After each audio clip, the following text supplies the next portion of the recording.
Hey, this is Jared of Synautical. My podcast is on alternative health and wellness. I also touch on biohacking and a few other topics as well. My podcast is available on Spotify, iTunes, also on my YouTube as well too. Check it out, and I'll see you there.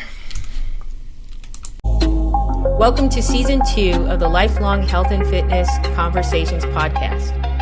I paused this podcast after episode 12 of the first season, which aired in October of 2021, roughly 18 months ago.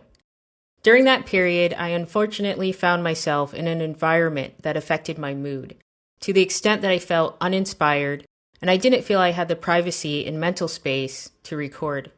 Prior to 2021, though, when I started the podcast, I was on a strong path forward.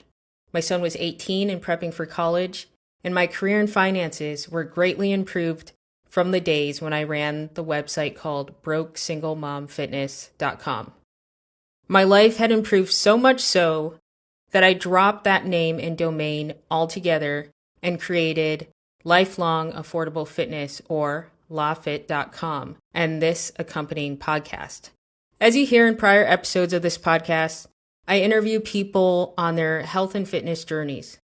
Additionally, my podcast has emphasized financial health because in this world, to eat, house yourself, care for your children, if you have any, and to see the world, you need sound finances. I know that from once being a broke single mom. Now back to explaining my absence from this podcast. In mid-2021, I took a chance at trying a common rinse and repeat investing technique. However, my investing partner and the person who came to me with the idea fell back on that arrangement. Had that person been a friend or an acquaintance, I would not have participated in the agreement, regardless of how much it could have benefited me financially. And that's because there were red flags extending back years before I made the error in my relationship with this person. This quote-unquote investment partner of mine got caught up in step 1 of the investing process. Now, I learned from personal finance author Kim Butler that a principle of financial prosperity is control. You have to have control of your money and your assets. By getting distracted by the object of the investment in step 1 of the process, the person I invested with allowed herself to lose control. For my part, my familial relationship with this person pulled at my heartstrings of empathy and sense of duty. And as a result of my giving power to that empathy and sense of duty, I experienced a lot of unnecessary and at times hilarious drama. Yet, had I not experienced all that wasted time, deception, unproductive drama, and attempted entrapment, I'm afraid I wouldn't have learned all I've learned over these 18 months.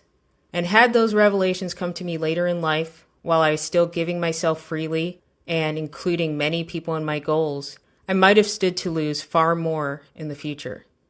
In recognition of that knowledge, I've now reached a place of freedom that I did not allow myself to enjoy in the past. So while I've been affected by my regrettable misstep back in 2021, I can pivot, and I have. Okay. Time to shift the mood here because it's obvious I'm trying to avoid getting into the weeds of what actually happened during my absence from this podcast. Also, during that time, I took many steps forward, one being my biggest investment yet, and it has already opened many doors for me. So what did I invest in? Well, I took some time to figure out why I work, and the answer to that question is I work to take vacations. For many years, I just didn't have the financial means to travel. So being fed up with that and pondering how I could travel more for less, I decided to make myself my own boss in the realm of wellness travel. My agency gets wellness-minded people together for retreats and adventure tours. My agency website is travel2restore.com. See the link in the description below. It's early days, so be sure to check out that link below for more information on how you can join my wellness travel groups or how I can help you find the ideal locations and accommodations for travel with mind, body, soul, and personal growth in mind. Now with that lengthy overview out of the way, Here's what's to come in future episodes. As always, I'll share more content on how-to lifelong fitness and interviews with people practicing sustainable all-around health for the mind, body, soul, and personal finance. Expect episodes to drop bi-weekly or twice a month. And that concludes this episode. If you're interested in how to navigate the ups and downs of the lifelong health and fitness lifestyle, you're listening to the right podcast. Thank you for listening, and stay strong and well.